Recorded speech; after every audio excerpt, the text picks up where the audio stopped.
Can you get a 360 camera to work with the Mavic Air? Let's find out. What's up, everyone? I'm the Everyday Dad. If I can figure it out, you can figure it out. Longtime commenter and subscriber Sean Page asked me very recently, can the Insta360 One be mounted to his DJI Inspire 2, which is a huge drone. So I don't have an Inspire 2, so we're gonna try it out on my Mavic Air. And Sean, if I can get this to work with this, then yes, to answer your question. So we got some things to make a few modifications. We need the Insta360 One, some GoPro adhesive mounts, some zip ties in case it all, falls apart and doesn't work. We'll just strap it straight onto it. And that's pretty much it. So let's get to the modification.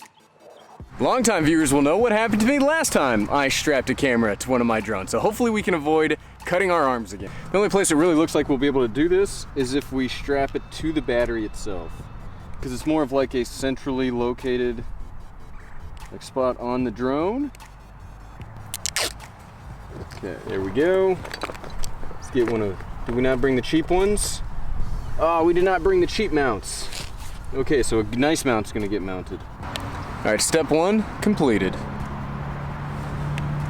It's on there pretty solid. Okay, step two. Okay, deploying the Mavic Air.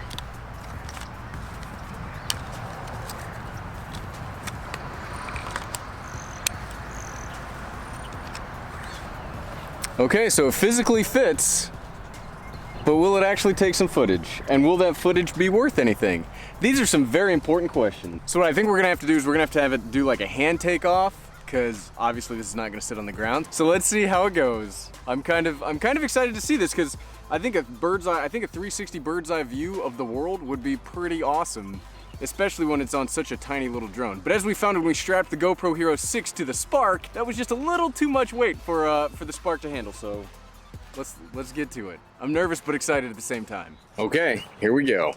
Got the drone, let's turn it on. Mavic Air is on, let's connect it to our phone. We're not gonna use the controller today, we're just using the phone because I've only got so many hands. Go fly. Okay, all right, here we go. Let's make sure you guys can see it.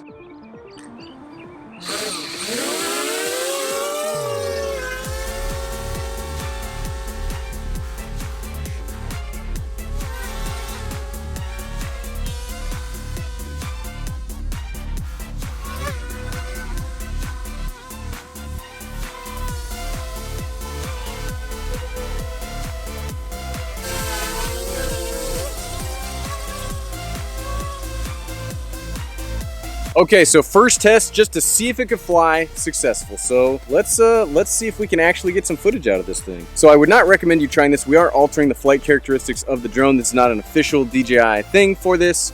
So we are putting a lot more effort on the motors than normally happens. So it's gonna change the way it flies in a huge open field. So if it wrecks, it just is gonna, break my drone and that's it.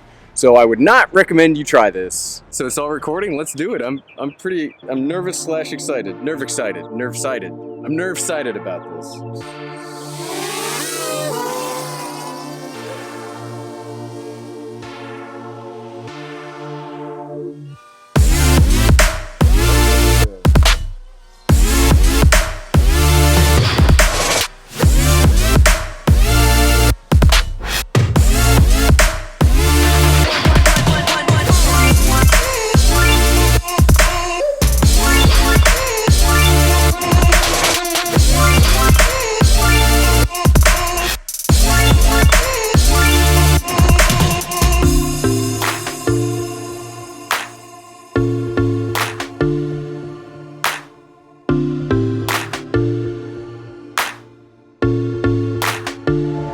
All right, so let's go ahead and land it. I think we've proven that you can get a 360-degree action camera on your Mavic Air. There it is right there. With the Mavic Air with its little leg. Look at that, right there. Look at that guy. I wouldn't worry about that little fella. I mean, you can see, like I said, it's windy, it's pretty stable though. You can even hand catch it. Look at how easy that is. So here's what we're gonna do. You guys have already seen the footage because the epic YouTube video moment. So what we're gonna do now, we're gonna head back, I'm gonna check out the footage, and then I'm gonna say, why would you even do this in the first place? Because we proved that we could do it, but why would you do it? So let's see if the footage is any good, then we'll kind of talk about why you would want to do this. So, all right, so let's go. Okay, so now that we're back, so what are my thoughts about strapping a 360-degree camera to my drone, is it actually useful? And honestly, I liked doing this more than I thought I would.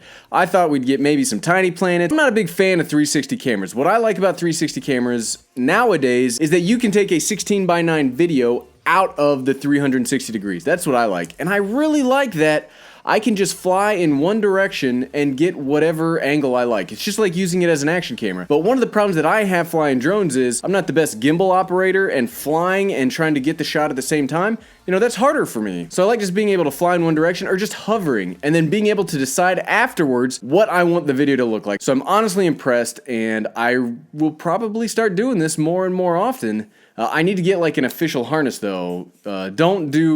If you're gonna do it, buy an official accessory so that you know that it's gonna work with your drone, not just be something that you in essence duct tape to your drone. Don't do that. Don't do that. That's bad. And it's Friday, so let me say thanks to all of the patrons out there. Seriously, you guys rock. Without you, we could not do what we do here on The Everyday Dad, and I appreciate each and every one of you. If you'd also like to become a patron and join the awesome team we've got here, you can follow the link in the description below to my Patreon page where, you know, we do some great stuff around here. Really appreciate it. Thanks to Jeff Baker, AC Visanu, Casey Jones, Wayne Dawson, Nick Alston, Kevin Nichols, Wally Garza, Jenny Matthias, James Wan, William Hughes, Curran Charles, Victor Orhan Sarios, Stan Cook, Southern Adventures, Rodney, Mark Williams, and Steven Shires. Again, thanks to each and every one of you. You guys rock. And if you're brand new to the channel, go ahead and click that subscribe button down below. We do Drone Flight Friday every Friday at 6 p.m. Eastern. Well, hey,